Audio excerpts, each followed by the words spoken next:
السلام علیکم، میں ہوں حبیب اکرم اور آپ دیکھ رہے ہیں پروگرام نقطہ نظر۔ مجیب الرحمان شامی صاحب ہمارے ساتھ موجود ہیں اور آج شامی صاحب کے ساتھ جن موضوعات پر گفتگو ہونی ہے ان پر پہلے ایک نظر ڈال لیتے ہیں۔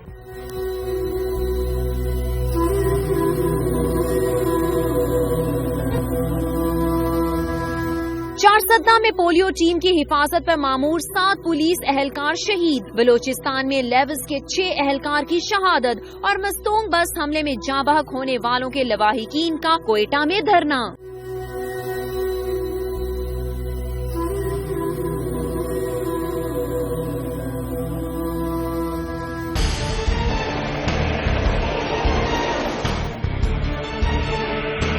کیا طالبان کے خلاف آپریشن کا فیصلہ ہونے والا ہے؟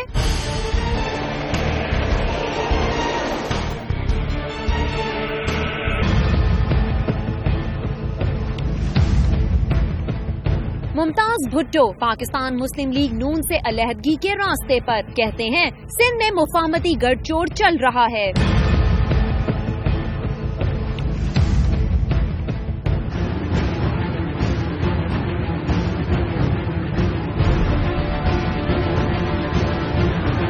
پنجاب حکومت کا کوئلے سے بجلی پیدا کرنے کے لیے خود پلانٹ لگانے کا اعلان، 23 مارچ تک ٹینڈر بھی جاری کر دیے جائیں گے۔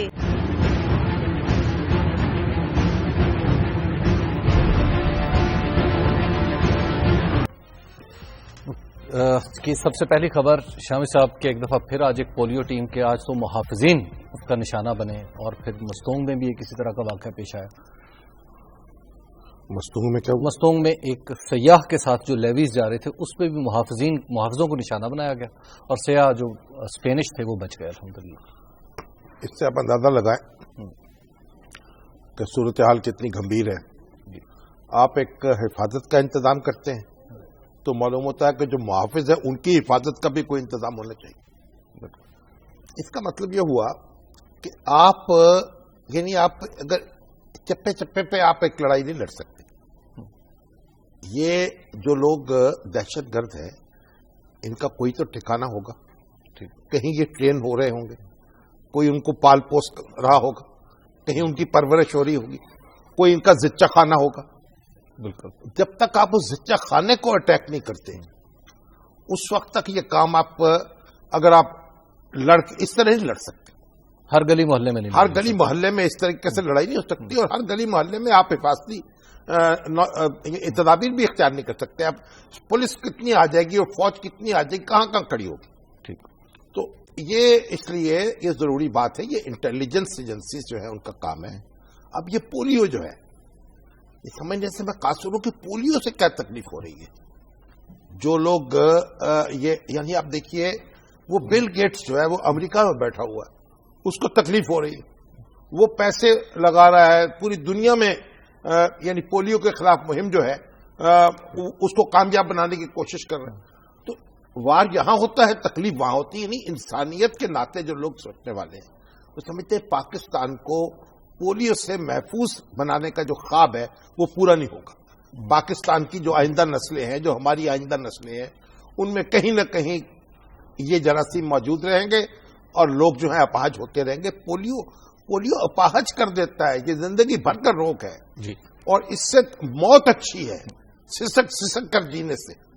اور جو لوگ یہ کام کر رہے ہیں ان کو کسی نے یہ پٹی پڑھا دی ہے کہ یہ اچھا، اور عجب عجب باتیں ہیں۔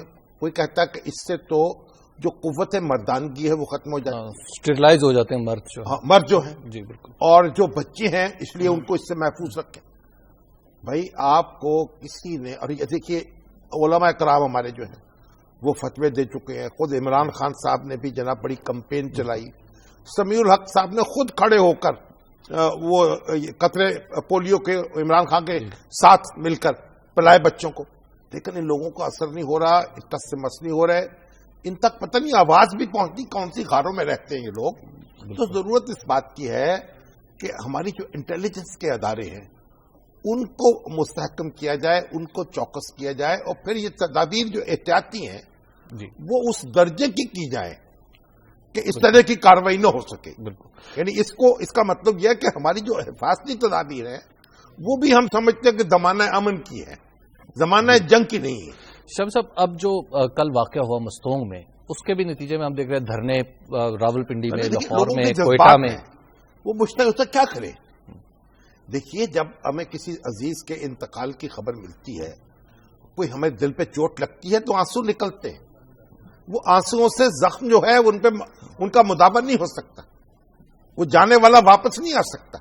لیکن ایک جذبات کو کچھ ٹھہراؤ تو آتا ہے نا، کوئی ماتم کر کے، کوئی آہو فغاں کر کے. تو یہ جو دھرنے ہوتے ہیں یہ تو مجبوری کی کہانیاں ہیں. ایک غصہ نکالنا ہے، ایک غم کا اظہار کرنا ہے، اور پھر جھنجھوڑنا ہے ارباب اختیار کو. کیونکہ یہ دیکھیے مجھے ایسے نظر آ رہا ہے کہ ہمارے جو ذمہ دار لوگ ہیں وہ سمجھتے ہیں کہ بس جیسے کہ عام ایک قانون شکنوں کے خلاف کارروائی ہوتی ہے، بس کریں گے ایسا ہو جائے گا.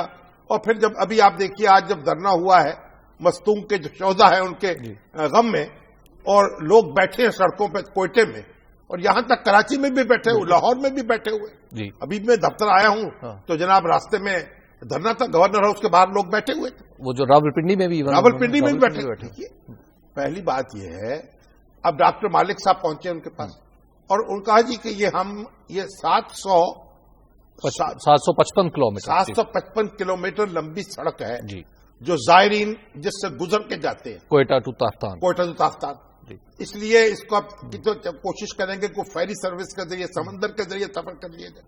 بھائی بات یہ آج کیوں یہ خیال آ رہا ہے، اس سے پہلے کیوں نہیں آیا؟ ٹھیک. اور یہ پابندی لگا دینی چاہیے کہ بس کے ذریعے جائیں گے نہیں.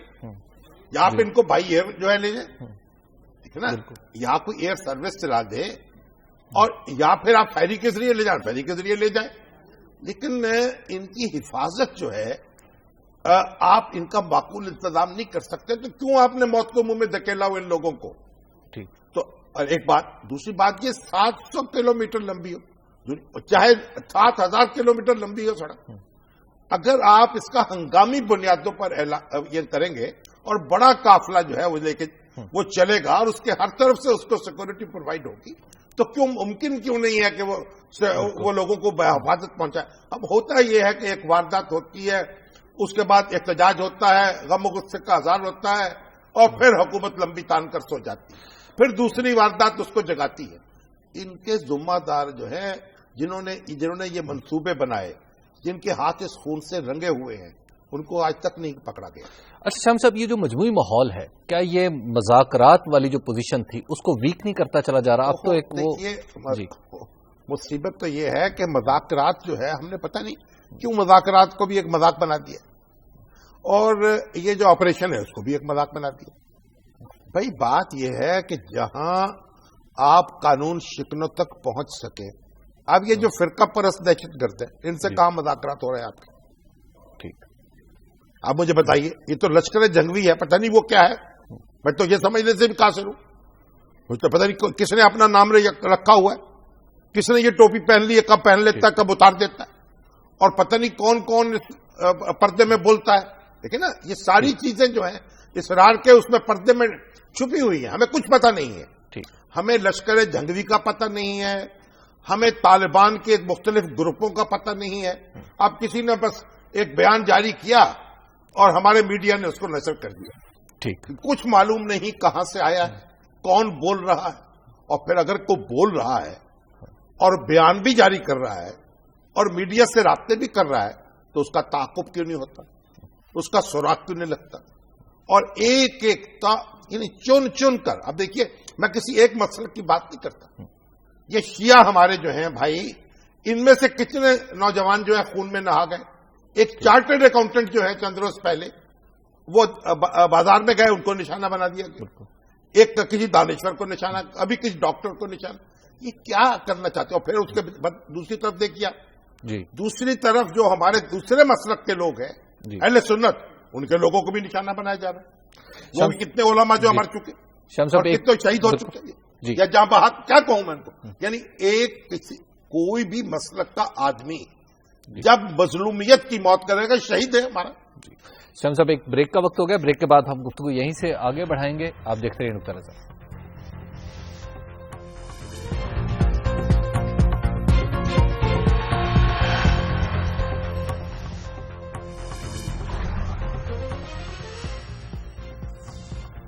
نقطہ نظر میں ایک بار پھر خوش آمدید. شامی صاحب, آج جو پولیٹیکل قیادت ہے ہماری, اس کے بیانات دیکھیں عمران خان صاحب کے, سمیع الحق صاحب کے, رانا تنویر صاحب کے, تو یوں لگتا ہے کہ جیسے وہ جو آپریشن کے لیے کچھ تیاریاں ہوتی چلی جا رہی ہیں, ایک ماحول بن رہا ہے. دیکھیں, وزیر اعظم جب گئے نا سی ایم ایچ, جی, کل کا جو سانحہ تھا راولپنڈی کا, اس کے بعد زخمیوں کو دیکھنے کے لیے, ان کی مزاج پرسی کے لیے, ان کی عیادت کے لیے, تو وہاں ہجوم اکٹھا ہو گیا. اور بہت سے لوگ, کئی لوگ ایسے تھے جنہوں نے بہت شدت سے اپنے جذبات کا اظہار کیا, اور ایک آدھ نے تو بہت ننگی گالیاں دی. اچھا, ان لوگوں کو, دہشت گردوں کو, شدید غم و غصے میں ابل رہے تھے لوگ, ٹھیک, اور وہ چاہ رہے تھے کہ کوئی کارروائی ہو. بات یہ ہے کہ ہر روز جب کوئی ایسا حملہ ہوتا ہے, لوگوں کے جذبات جو ہے وہ ابل پڑتے ہیں. ٹھیک, اور ایک ریاست جو ہے, کیسی ریاست ہے جو بے بس ہو چکی ہے. یعنی لوگ سوچتے ہیں یہ سوالات, کیوں ہم آگے بڑھ کے ان لوگوں کا قلع کمانی کرتے, جس طرح ہمارے امن پر حملہ کر رہے ہیں, ہمیں ویران کر رہے ہیں. یہ جذبات ہیں. اور آپ اگر جا کے دیکھیں, یہ اس طرح کی جتنی وارداتیں ہوئیں یک کے بعد دیگرے گزشتہ چند روز میں, اس نے ایک بڑی یکسوئی پیدا کر دی ہے معاشرے میں. یہ جو طالبان ہیں, یہ جو لوگ یہ کارروائیاں کرنے والے ہیں, انہوں نے بڑا خسارے کا کام کیا یہ کر کے. ٹھیک, اور اب عمران خان صاحب جو ہیں, ان کے لہجے میں بھی ایک تبدیلی ہے. دیکھیے, اگر لہجہ تبدیل نہیں کریں گے, وہ کہتے ہیں ہم فوج کے ساتھ ہیں. بھئی, فوج کے ساتھ ہمیں ہونے کی ضرورت نہیں ہے, ہمیں قوم کے ساتھ ہونا, پاکستان کے ساتھ ہونا ہے. ٹھیک, ہم کوئی فوج کی لڑائی نہیں لڑ رہے, کوئی فوج, یہ فوج کی ذاتی لڑائی نہیں ہے. جب پاکستان کی رٹ کو چیلنج کیا جائے گا تو پاکستان کی اسٹیٹ جو ہے اس کے حکم کے تابع فوج حرکت میں کرے گی, تو ہم فوج کے ساتھ ہوں گے. ٹھیک, یہ فوج کا معاملہ نہیں ہے کہ جہاں چاہے ادھر بمباری ہو گئی یا ادھر جا کے اپنا غصہ اتار لیا. نہیں, یہ ایک منظم منصوبہ کے تحت کام ہونا چاہیے اور لوگوں کو یہ نظر آنا چاہیے. اور اس کے فیصلے کا پلیٹ فارم کیا ہونا چاہیے؟ یہ سیاسی قیادت ہے. وزیر اعظم کو منتخب کیا ہے نا. جی بالکل. کس لیے منتخب کیا ہے؟ نہیں, پہلے تو عمران خان صاحب کہتے ہیں ہم نے انہیں مذاکرات کا مینڈیٹ دیا تھا. عوام نے ان کو ایک مینڈیٹ دیا ہے اس ملک کے تحفظ کا. عمران خان صاحب سے مینڈیٹ نہیں لیا انہوں نے, یا کسی زرداری صاحب سے مینڈیٹ نہیں لیا. وزیر اعظم کا حلف اٹھایا, یہ ملک کی حفاظت کروں گا, حلف کے الفاظ ہیں. جی, تو اس ملک کی حفاظت کرنی ہے ان کو. یہ ایک حکمت عملی کی بات ہے, اسٹریٹجی کی بات ہے. اب لوگوں کو اعتماد میں لیتے ہیں, ساتھ لے کے چلتے ہیں, یہ اس کی اپنی جگہ ضرورت ہے. لیکن یہ نہیں ہم کہہ سکتے کہ یہ مینڈیٹ ہاتھ پہ ہاتھ دھر کے بیٹھے رہیں گے. ٹھیک, بات یہ ہے, پہلی بات یہ ہے کہ اب فوج نے اٹیک کیا ہے اور خبریں آئی ہیں کہ اس میں بڑے شدت پسند مارے گئے, کوئی اس وقت مارے گئے. کوئی کہہ رہا ہے کہ جناب وہاں جناب عدنان رشید جو ہے وہ اس کا نشانہ بن گئے. دوسرے کئی بڑے بڑے جو لیڈر ہیں ان کے نام بھی آ رہے ہیں کہ وہ بھی نشانہ بنے. لیکن طالبان جو ہیں ان کا ترجمان تو کہتا ہے کہ نہیں جناب, یہ تو عام آدمی جو ہے نشانہ بنے, ہمارے لوگ تو وہی کے وہی ہیں. بالکل. تو یہ متضاد دعوے سامنے آ گئے, یہ ہوں گے, ٹھیک ہے, متضاد دعوے ہوں گے. لیکن بنیادی بات کیا ہے؟